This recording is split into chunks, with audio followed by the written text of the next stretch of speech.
किसान साथियों, आज की वीडियो में हम धान में जिंक का स्प्रे करें या फिर मिट्टी में इस्तेमाल करें, इसके ऊपर चर्चा करेंगे। किसान साथियों, धान की फसल में जिंक का इस्तेमाल अगर आप नहीं करते हैं तो आपको अच्छी पैदावार भी नहीं मिलेगी। आपको जिंक का इस्तेमाल धान की फसल में अवश्य करना चाहिए। अब जिंक का इस्तेमाल अवश्य करना चाहिए तो आपको पता हो गया, लेकिन कब करना चाहिए ये भी मैं आपको बताऊँगा। साथ में यह भी बताऊँगा कि कैसे आप कम बजट में, कम लागत में भी जिंक की पूर्ति अपने धान में कर सकते हैं।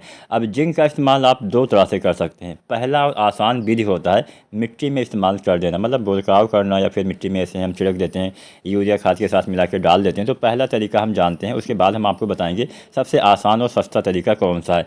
तो पहला तरीका होता है जिंक का इस्तेमाल यूरिया खाद के साथ करते हैं। लगभग हम डालते हैं 20 दिन के आसपास, जब धान की रोपाई के बाद 20 दिन पे हम यूरिया डालते हैं, 20-25 दिन पे।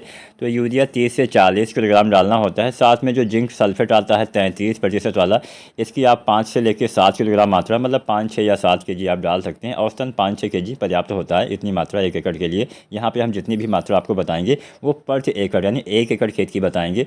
तो यहाँ पे जिंक आपको 5 या 6 किलोग्राम लेना है, 33% वाला, या फिर आप 21% वाला जिंक भी इस्तेमाल कर सकते हैं। आजकल वो उतना अच्छे से मतलब नहीं मिल पाता है हमें 21% वाला, लेकिन कुछ किसान साथी इस्तेमाल करते होंगे। तो 21% वाला जिंक लगभग आप 8 से लेकर 9 केजी इस्तेमाल कर सकते हैं। यहाँ पे कोई भी आप एक जिंक इस्तेमाल करिए। 33% वाला ही ज़्यादा इस्तेमाल होता है, तो वही 5 या 6 केजी इस्तेमाल करिए। साथ में 30 से 40 केजी यूरिया लगभग आपको 25 दिन या 20 दिन या 25 दिन पे डाल देना होता है।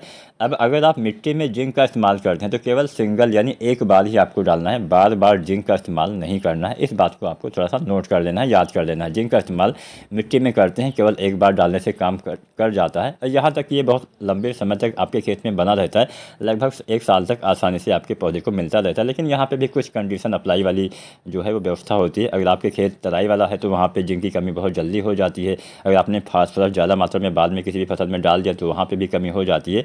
अगर आपकी मिट्टी का पीएच वैल्यू, मतलब बहुत सारी चीज़ें मैटर करती हैं, पीएच वैल्यू ज़्यादा होने से भी नहीं मिल पाती हैं कई बार खादें। तो यहाँ पे किसान साथियों, आपको जिंक का हमने बता दिया कि मिट्टी में कैसे कितनी मात्रा में इस्तेमाल करना है अगर आप मिट्टी में डालते हैं। अब हम जानते हैं स्प्रे वाला तरीका। अगर आप धान में जिंक का स्प्रे करना चाहते हैं तो स्प्रे विधि से भी आप जिंक की पूर्ति कर सकते हैं।